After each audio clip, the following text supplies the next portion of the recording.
唔少嘅女星啦，想進入娛樂圈，都會通過參選港姐呢條路踏入門檻。佢哋當中有人成為演員，有人成為富太太，亦都有人從商。就如2005年港姐亞軍陸詩韻啦，佢現時係一位出色嘅商人，咁生意咧就經營得有聲有色，咁生活過得亦都非常之富貴。2005年港姐競選三甲分別係葉翠翠、陸詩韻、林莉。呢屆港姐只係講係不過不失啦。咁而佢哋咧就三個人咧就喺圈中咧亦都係發展平平㗎，幾乎冇乜代表性嘅。咁陸詩韻喺參選之前呢係一位空姐，佢嚮往娛樂圈，亦都希望從商，但係佢爸爸叮囑佢一心不能二用啦，所以佢決定係選港姐啦。港姐呢，佢係如願選上咗，咁都係進入咗娛樂圈發展啦。拍攝過有《淑女強人》、《深宮計》、《法證先鋒4》等，最引人關注嘅算係《深宮計》入邊宋王妃嘅角色。佢喺劇中咧氣場強大啦，表現得相當唔錯。不過佢喺娛樂圈發展呢，亦都係短暫嘅。簽約 TVB 4年，僅拍攝咗6部戲。咁當然啦，佢係心不在此啊。咁演員嘅收入微薄，帶俾佢呢只係明星嘅光環與名氣。當然呢個明星光環呢，亦都有為佢帶嚟唔少好處啦。譬如認識各界富豪男士，陸詩韻身邊嘅男士均非富則貴，同佢傳過緋聞嘅人，亦都算係有頭有面。富商曾文能、油王朱明曾經有報道啦，就話陸詩韻呢就係俾富商包養啦。咁但係後來本人親自否認咯。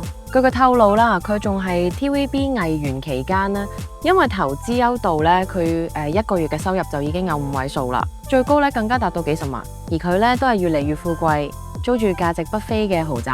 咁但係陸詩韻呢，就亦都係有滑鐵盧嘅時候呢。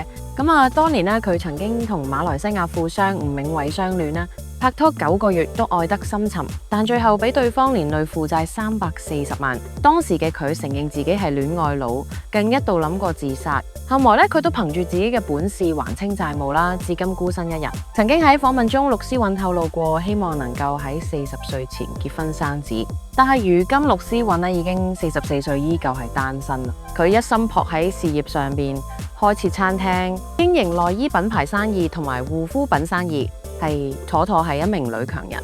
陸詩韻已經成功躋身商界，成為大灣區嘅傑出女企業家，並榮升為2025年大灣區香港女企業家總會副主席。咁陸詩韻就更加表示啦，父親非常之希望佢能夠快啲成家嘅，但有啲嘢咧係急唔嚟，唔係佢唔想噶，而係佢確實冇遇到啱嘅人。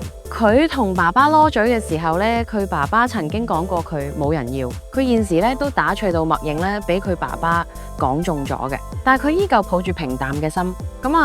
另一半呢，只係暫時冇出現，而且愛情唔能夠將就。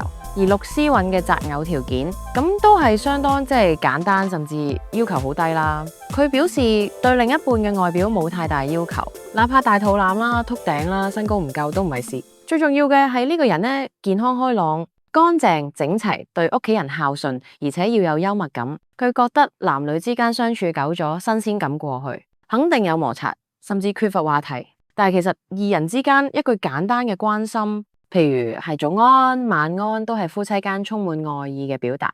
愛係冇太多條條框框，對方嘅真心自然會感受到啊！曾經喺港姐嘅舞台上，陸詩韻嘅優雅同埋自信贏盡咗掌聲。如今嘅佢喺商業嘅舞台上更加係侃侃而談，綻放出強大嘅氣場與智慧。當下嘅人生於佢而言，早已係輕舟已過萬重山啦。